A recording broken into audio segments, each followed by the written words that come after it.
Շնորհակալություն։ Նախ պարոն Հարությունյան ուզում ներողություն խնդրեմ, մի դիտարկում ունեմ, որը չի հասցրել կատարել նախապես, ուղղակի փաստերին ուշադրություն դարձնելով նախաբանի հատվածում մի սահմանում կա, որը կարծում եմ մի քիչ ճշգրտման կարիք ունի։ Մենք ունենք ձևակերպում պետություն ազգային եկեղեցի լարված փոխհարաբերություններ։ Իրականում ազգային եկեղեցին որևէ լարված փոխհարաբերություն չի կարող ունենալ պետության հետ եւ այսօրվա դրության պետական իշխանության կրողներն են, որոնք այդ լարվածությունը ստեղծել են։ Վերնագրի առումով խնդիր չկա, որտեղ հենց պետություն եկեղեցի հարաբերությունները այն է, ինչ կարգավորվում է Հայաստանի Հանրապետության սահմանադրությամբ եւ դրանից ոչինչ ավելի։ Շատ գնահատականներ կարող են հնչել այն բոլոր անձանց վերաբերյալ, ովքեր ինչ-որ կերպ ներգրաված են այս վարույթներին։ Ես ինքս տարբեր հարթակներում շատ գնահատականներ հնչեցրել եմ, այսօր այս կարճ ժամանակը չեմ ուզում օգտագործել գնահատականների համար, ընդհանրապես ուզում եմ փոքրիչ ամփոփված կերպով հիշատակել են մարդկանց անունները, ովքեր այս process-ին ներգրաված եղել են։ Անձինք, ովքեր ի հակադրություն սահմանադրությամբ իրենց վստահված պետաիշխանական լիազորությունների եւ Հայաստանի Հանրապետությանը ծառայելու շահերին ի հակադրություն թաթախվել են իշխանությունների սանձազերծած պատերազմի մեջ ընդդեմ հայ առաքելական եկեղեցու։ Մասնավորապես Միքայել Սրբազանի գործով քննիչ Վաչե Մխիթարյան,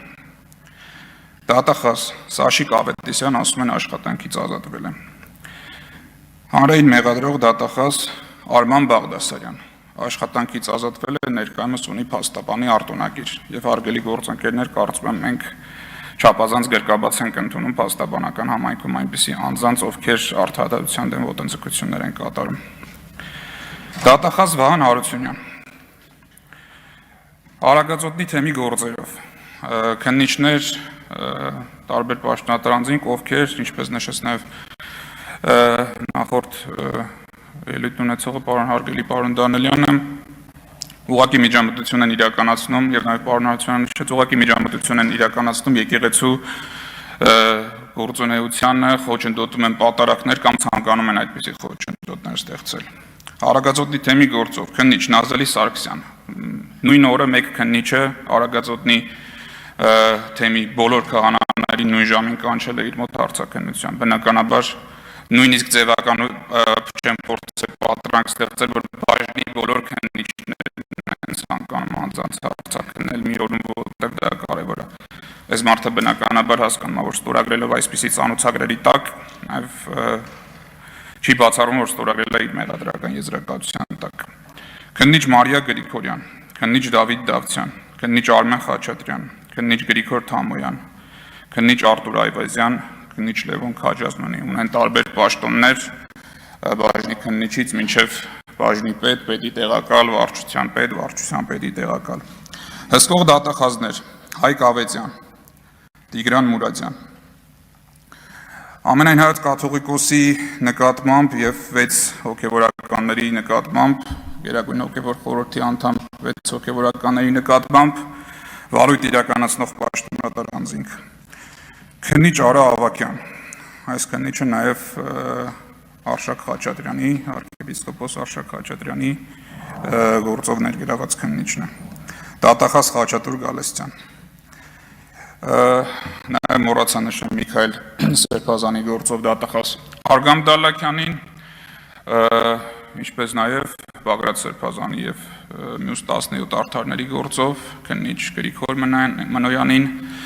դատախազներ Հայկ Հովանեսյան, Գորիկ Հովակիմյան։ Նաև մենք ունեցել ենք վարույթներ, երբ որ մեր հարգելի գործընկերները, փաստաբանները դիմումներ են ներկայացրել հնչական մարմինների եկեղեցու դեմ սանձազերծված հանցագործությունների մասով, մասնավորապես տարածքներ զավթել եկեղեցու հոգևորականների ծառայությանը խոչընդոտել եւ այդպիսի հաղորդումներին պատշաճ ընթացք չեն տվել քննիչներ Վերջուի Հայրապետյանը, Խորեն Քուրդօղլյանը, Արադ Եղոյանը, դատախազներ Արտակ Հարությունյանը, Նարեկ Մովսիսյանը, Հայկ Մանանձյանը։ Այս ցանկը ցավոք սրտի եւ բնականաբար սպառիչ չէ, շատ պաշտոնատար անձինք դուրս են մնացել այս ցանկից, որովհետեւ մենք հասկանում ենք, որ այս մարդիկ սոսկ կատարողներ են եւ այդ հրահանգը գալիս է ավելի վերներից, այսինքն թե վարչության քննիչը որևէ գործողություն է կատարել ապօրինի եկեղեցու դեմ, այդ գործողությունը բնականաբար մասնակից է այդ գործողությանը, այդ նույն վարչության պետը, այդ նույն վարչությունը կուրացիա անող համապատասխան տեղակալը, քննչական դատախազական մարմինների ղեկավարները։ Եվ ունենք դատավորներ, որոնց անունը հանրությանը հայտնի է, ովքեր ներգրավված են այս պրոցեսներում, դատավորներ Կարեն Ֆարխոյան, Մասիս Մելքոնյան, ովքեր աչք չեն թարթում ապօրինի մեղադրանքներով անձանց կալանավորելու հարցում, հատկապես arczepiskopos-ների խափանման միջոցները կիրառելու հարցում, շատ հաճախ դուրս ամնում այս ամենից Մնացական Մարտիրոսյանի անունը, որովհետև կատարողների անունները ավելի ակնառու են, բայց չմոռանանք, որ յուրաքանչյուր այդպիսի մակագրություն հատուկ գնում այս դատավորներին հենց իր մակագրությամբ, հիմա արդեն դատարանի նախագահ չի այլևս այդ լիազորությունը գոնե թե չի իրականացնելու, եւ նաեւ դատավոր բարձրագույն դատական խորհրդի անդամ Էդգար Հովհաննիսյան, ով ինքը որոշել է, որ ինքը պետք է սահմանի հայ առաքելական եկեղեցու կանոնական հարցերի կարգավորումներ։ Այս բոլոր անձինք ինչպես անձամբ ինքնուրույն, այնպես էլ այլ անձանց հետ իրենց գործողությունները փոխհամաձայնացնելով ոտձգել են հայ առաքելական եկեղեցու նկատմամբ, եւ ես մեր հանրությանը առաջարկում եմ լավ հիշել այս անունները եւ համապատասխան վերաբերմունք դրսեւորել այս անձանց նկատմամբ։ Խոսքը չի վերաբերվում ատելության խոսքի, բռնության կամ վիրավորանքի։ Ընդհանրապես որ պարզ մարդկային հարաբերություններում շփում կունենաք այս մարդկանց հետ, նկատի ունեցեք, որ իրենք հենց այն մարդիկ էին, ովքեր ամենավատ ժամանակահատվածում Հայաստանի Հանրապետության համար մասնակից են եղել այս բոլոր ապօրինություններին։ Ես հույս ունեմ, որ պատմությունը մեր հանդեպ այնքան դաժան չի գտնվելու եւ մենք կարողանալու ենք ապրել այնպիսի Հայաստանի Հանրապետությունում, որում բոլորս անձինք ենթարկվելու են քրեական պատասխանատվության։ Շնորհակալություն։